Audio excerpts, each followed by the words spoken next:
Hallelujah. Hallelujah. देखिए, एक मरने वालों के लिए कोई व्यक्ति गुजर रहा है या मर रहा है, उसको हम क्या दे सकते हैं?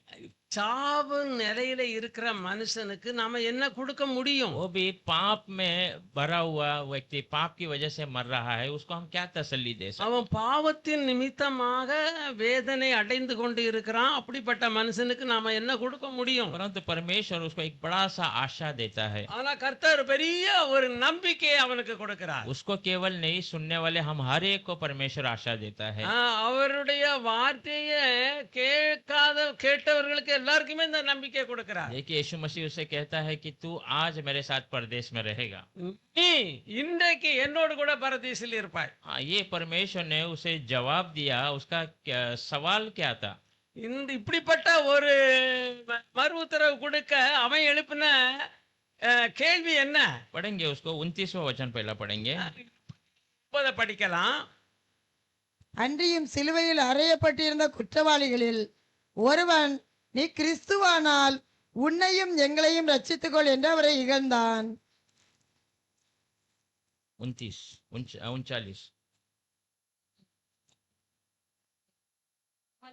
23 लोग 23 में 39। जो कुकर्मी वहां लटकाए गए थे उनमें से एक ने उसकी निंदा करते कहा, क्या तू मसीह नहीं? तो फिर अपने आप को और हमें बचा। हालेलुया। हालेलुया। देखिए, यहाँ पर एक जो परमेश्वर के दाएं और बाएं दोनों तरफ दो चोर को या जो सजा दी गई थी।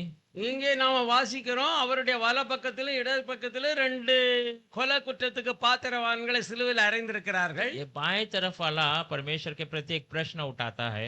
அந்த வல பக்கத்துல உள்ளவன் தேவனிடத்துல ஒரு கேள்வியை எழுப்புகிறான். अगर तू मसीह है तो நீர் உண்மையாகவே தேவனாக இருந்தா, மேசியாவாக अपने இருந்தா, आप को बचा ले और हमें भी बचा ले, ऐसा क्या? உம்மையும் காத்துக்கொள்ளும் எங்களையும் காத்துக்கொள்ளும். हालेलुया। हालेलुया। बहुत समय में हम भी ऐसे प्रश्न को उठाते हैं। நம்ம இப்படி अनेक விதமான கேள்விகளை ஆண்டவரிடத்துல கேட்கிறோம். पर ये प्रश्न को अगर हम मत्ती 4वां अध्याय में भी देख सकते हैं। இந்த கேள்விகளை 4ஆம் அதிகாரத்திலே மத்தேயுவிலே நம்ம பார்க்க முடியும். शैतान भी प्रभु से वही बातों को आकर कहता है, அததான் இந்த பிசாசும் வந்து இயேசுவிடத்துல சொல்றான், तू परमेश्वर का पुत्र है तो ये पत्थर को रोटी बना दे, ऐसा कहता है। நீ தேவனுடைய குமாரனா இந்த கல்லுகளை அப்பங்களாகும்படி செய்யும். तू परमेश्वर का पुत्र है तो ऊपर से उड़ी मार, स्वर्गदूत तुझे बचा लेंगे, ऐसे प्रश्न को उतारता है। நீர் தேவனுடைய குமாரனா மேல இருந்து கீழே குதியும், தூதர்கள் நம்மை காந்து ஏந்தி கொள்வார்கள். हालेलुया। हालेलुया। परमेश्वर को अपनी परमेश्वर का बातों को प्रकट करने की आवश्यकता नहीं है। தேவனிடத்துல பேசுறதுக்கு ஒரு அதிகாரமும் கிடையாது. मतलब वो अपने बातों को प्रकट तुमको बताने की आवश्यकता नहीं है। நீ உன்னுடைய காரியங்களை சொல்ல வேண்டிய அவசியமே இல்ல. अगर परमेश्वर की महानता को आप समझना है तो நீ தேவனுடைய இருதயத்தை அறிய வேண்டும் என்றால் आप अपने आप को हम देखेंगे, हम कैसे बचाएंगे, उससे हम परमेश्वर की महानता को जान सकते हैं। நம்மளை காப்பாற்றிக் கொள்ள கர்த்தர் என்ன செய்தார் என்று புரிந்து கொண்டோம்னா காப்பாற்ற முடியும். हालेलुया। हालेलुया। देखिए, फिर दूसरा वो उसके साथ दाएं तरफ वाला जो चोर है वो परमेश्वर को जान लिया था।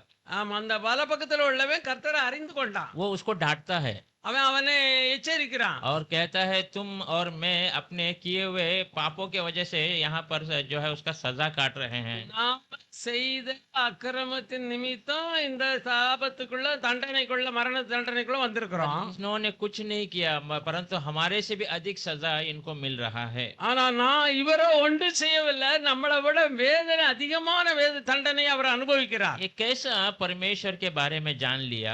எப்படி அவர் தேவனை குறித்து அறிந்து கொண்டார்? देखिए, एक वचन में ऐसा लिखा है, दोनों परमेश्वर की निंदा कर रहे थे एक समय में।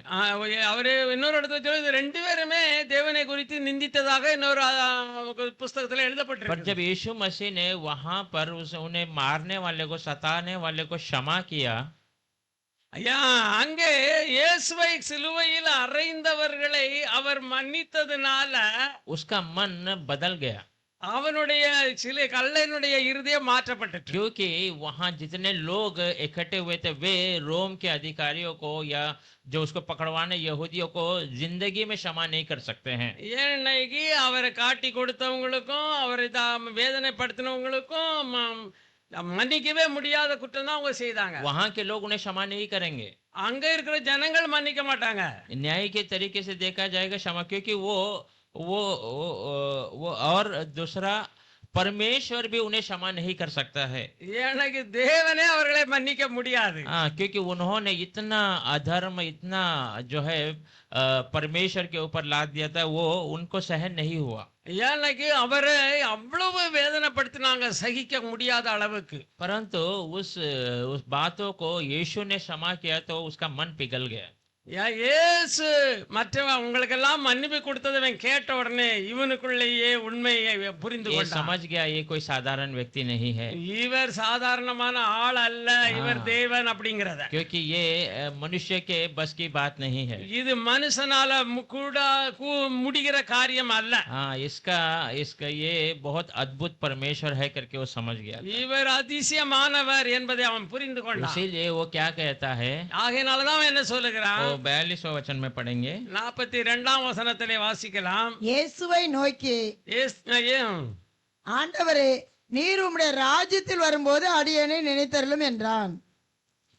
तब उसने कहा, हे यीशु, जब तू अपने राज्य में आए तो मेरी सुधि लेना। हालेलुया। हालेलुया। देखिए, उसने कहा, प्रभु आपका राज्य एक आने वाला है, उसमें जब आप आएंगे मुझे याद कर लीजिए। ஆமென்.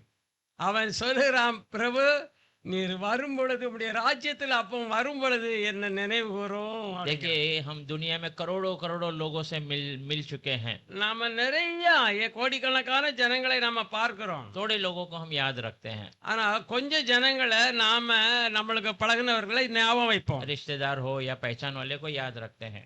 நம்முடைய தெரிஞ்சவர்களோ வல்லனைக்கு உறவுக்காரர்களையோ ஞாபகம் வைப்போம். अच्छे लोगों को थोड़ा, जो हमारे लिए अच्छा किया है उनको थोड़ा याद अधिक करते हैं, நம்மளிடத்திலே நன்மை செய்தவர்களை அதிகமாக ஞாபகம் வைப்போம். पर हमारे लिए जो बुरे किए हैं उनको जिंदगी भर हम याद रखते हैं। ஆனா நமக்கு விரோதமாட்டு நம்மளை வேதனைப்படுத்தினவர்களை ஒரு நாளும் மறக்க மாட்டோம். हालेलुया। ஹalleluya. पर यहाँ पर ये बोलता, प्रभु आप मुझे याद कर लीजिए करके। ஆனாங்க அவன் கர்த்தரை பார்த்து சொல்ற, ஆண்டவரே என்ன நினைவு கூரும் அப்படிங்கிறான். ये चीज परमेश्वर को भा लिया था। கர்த்தர் ये चीज परमेश्वर को बहुत आनंद कर दिया था। அந்த அவன் கேட்ட காரியம் தேவனை சந்தோஷப்படுத்திட்டு. देखिए, एक बार यूसुफ बंदी गृह में था, ஒரு தடவை யோசேப்பு ஜெயில்ல இருக்கிறான். तो वहाँ वो जो एक अधिकारी भी जो छुड़ाया जाने वाला था, उसके सपने के रहस्य को यूसुफ बताता है।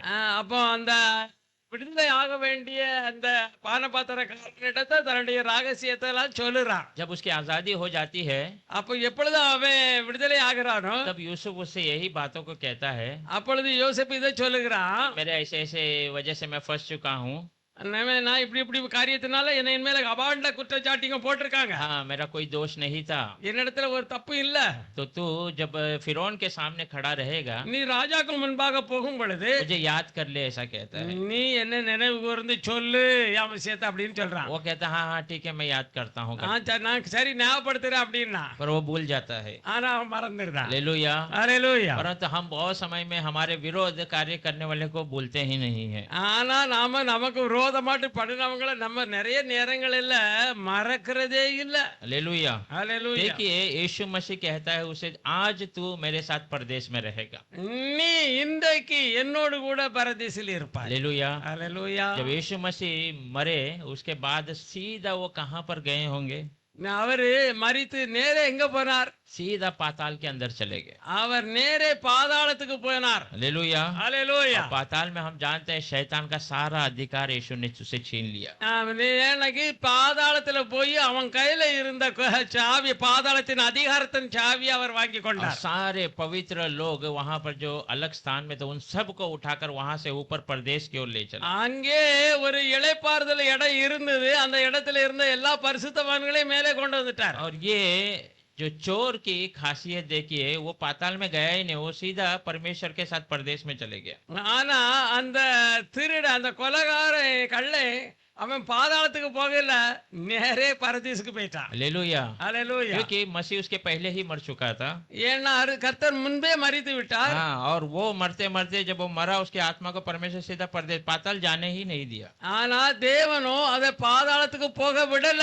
हालेलुया। ஹalleluya. वो सारे पवित्र लोगों के संग इकट्ठा कर दिया गया। எல்லா பரிசுத்தவான்களை ஒன்று கூட்டினார். हाँ, उसके संग वो भी इकट्ठा हो चुका था। அங்கேயே ஒன்று கூட்டப்பட்டார்கள். हालेलुया। ஹalleluya. क्योंकि उसने कहा प्रभु आपके राज्य में मुझे याद कर लीजिए। ஆனா அவன் கேட்டான், நம்முடைய ராஜ்யத்துல வரும்போது என்ன நினைவு வரும்? परमेश्वर के राज्य के बारे में वचन क्या कहता है? கர்த்தருடைய வார்த்தை குறித்து என்ன, ராஜ்யத்தை குறித்து என்ன சொல்லுது? पढ़ेंगे मत्ती 11 अध्याय 11 वचन மத்தேயு 11:11 வாசிக்கலாம். और 12 वचन भी पढ़ेंगे। 12 சேர்த்து வாசிக்கலாம். ஸ்திரீகளிடத்திலே பிறந்தவர்களில் சிறிகளிடத்துல யோவான் ஸ்நானகனை பார்க்கிலும் பெரியவன் ஒருவனும் எழும்பினதில்லை. ஆகிலும் பரலோக ராஜ்யத்தில் சிறியவனாய் இருக்கிறவன் அவனிலும் பெரியவனாய் இருக்கிறான் என்று உங்களுக்கு மெய்யாகவே சொல்லுகிறேன். யோவான் ஸ்நானன் காலம் முதல் இதுவரைக்கும் பரலோக ராஜ்யம் பலவந்தம் பண்ணப்படுகிறது, பலவந்தம் பண்ணுகிறவர்கள் அதை பிடித்துக் கொள்கிறார்கள். मैं तुमसे सच कहता हूँ, जो स्त्रियों से जन्मा है उनमें से यूहन्ना बपतिस्मा देने वाले में से कोई बड़ा नहीं हुआ, पर जो स्वर्ग के राज्य में छोटे से छोटा है वह उसी से बड़ा है। यूहन्ना बपतिस्मा देने वाले के दिनों से अब तक स्वर्ग के राज्य में बलपूर्वक प्रवेश होता रहा है और बलवान उसे छीन लेते हैं। हालेलुया। ஹalleluya. इसने बलवंत तरीके से उस स्वर्ग राज्य के अंदर चले गया था। அவனோ பலவந்தமாக தேவனுடைய ராஜ்யத்துக்குள்ள போய்விட்டான். हालेलुया। ஹalleluya. ये बहुत इसको बहुत हम बड़ा नसीब वाला कह सकते हैं। அதெல்லாம் சொல்றாங்க லக்கி, லக்கி ஆள் அப்படின்னு நம்ம சொல்லலாம். ஹalleluya. क्योंकि इसने प्रभु को अच्छे से जाना नहीं था। இவன் நல்லபடியா அவரை பற்றி அறியல. उसने कोई भलाई काम किया हो ऐसा दिखाई नहीं देता है। அவன் நல்ல காரியம் செய்ததாகவும் அங்க காணப்படல. परंतु उसकी एक खासियत है, उसको हम समझना है। அது அவன் ஒரு நல்ல காரியம் அவன் கற்றுக்கொண்டான், அதை புரிய வேணும். उसने प्रभु को जान लिया था। அவன் தேவனை யாரு, இயேசு யாருன்னு அறிந்து கொண்டான். हालेलुया। ஹalleluya. देखिए यूसुफ उस अधिकारी से कहता है, उसको मालूम है वो अधिकारी अच्छे स्थान पे जाने वाला है। யோசேப்புக்கு தெரியும் இந்த இவன் இனி பழையபடியும் ராஜாவுடைய முன்பாக நிற்பான், பெரிய இடத்துக்குள்ள போய் राजा से अगर वो मेरा वकालत करेगा तो सच में मैं यहाँ से छुड़ा दिया जाऊंगा। அவன் ராஜாவிடத்துல என்ன குறித்து சொன்னாலும் நிச்சயம் நான் எனக்கு விடுதலை உண்டாகும், तो मेरी आजादी पक्की है। என்னுடைய விடுதலை நிச்சயம். इसीलिए वो कहता है मुझे तो याद कर ले करके। நீ அங்க போனதுக்கு அப்புறம் என்ன மறந்துடாதன்னு சொல்றான். पर ये चोर जब यीशु को देखता है, ஆனா இந்த திருட இயேசுவை பார்க்கும் பொழுது अगर शारीरिक तौर से देखा जाएगा यीशु उससे ज्यादा पीड़ित है। ஆனா மாம்ச பிரகாரம் பார்த்தா அவனோட அதிக வேதனையில கர்த்தர் இருக்கிறார். उससे ज्यादा मदद यीशु को जरूरत है। அவனை காட்டிலும் யாரு அதிகமான உதவி அவருக்கு அவசியமா இருந்தது. पर उसने उसे सही से जान लिया। அவனை உண்மையாக புரிந்து கொண்டார். हालेलुया। हालेलुया. इसीलिए वो कहता है प्रभु आप मुझे याद कीजिए करके। அவன் தான் சொல்றான், அதனாலதான் சொல்றான் அவன், இயேசுவே என்னை நினைவு கூரும். वचन कहता है उसने मुझे जान लिया, इसीलिए मैं उसे ऊंचे स्थान में रखूंगा करके। அவன் என்னை என் நாமத்தை அறிந்து கொண்டபடியால் உயர்ந்த அடைக்கலத்தில் வைப்பேன் என்று. हालेलुया। ஹalleluya. उसने यीशु को अच्छे से जान लिया था वो कौन है करके। அவன் இயேசுவை எப்படின்னு அவன் புரிந்து கொண்டபடினாலதான் அப்படி சொன்னான். ये सारी बातों में मेरे को एक चीज अच्छा लगता है இதுல ஒரே ஒரு காரியம் எனக்கு ரொம்ப பிடித்தது, कि यीशु बड़ा अनुग्रही है। தேவன் மிகவும் இரக்கம் உள்ளவர். हर स्थिति में, हर परिस्थिति में, எல்லா நிலைகளிலும் எல்லா வேளைகளிலும். एक गाने का शब्द उसमें ऐसा लिखा है, एक गाने का शब्द लिखा है ஒரு பாட்டில விதமாக சொல்லப்பட்டிருக்கு, पापों में मरा था। அவர் பாவத்திலே மரித்தார். அவர்ல நம்ம நாம பாவத்திலே மரித்தவர்களா இருந்தோம். कुछ भी आशा नहीं था, நமக்குள்ள எந்த விதமான நம்பிக்கையும் அற்றவர்களா இருந்தோம். पर हम बचा लिए गए अनुग्रह से।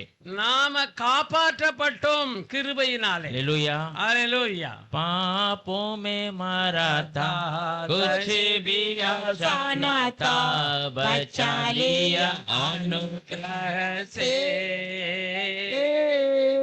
पाप में मरा था, कुछ भी आशा न था, बचा लिया अनुग्रह से, बचा लिया अनुग्रह से। कि तू ना भलाए मुझको किया, कैसे मैं धन्य कहूँ, प्रभु कैसे धन्य कहूँ। Hallelujah, hallelujah. हालेलुया।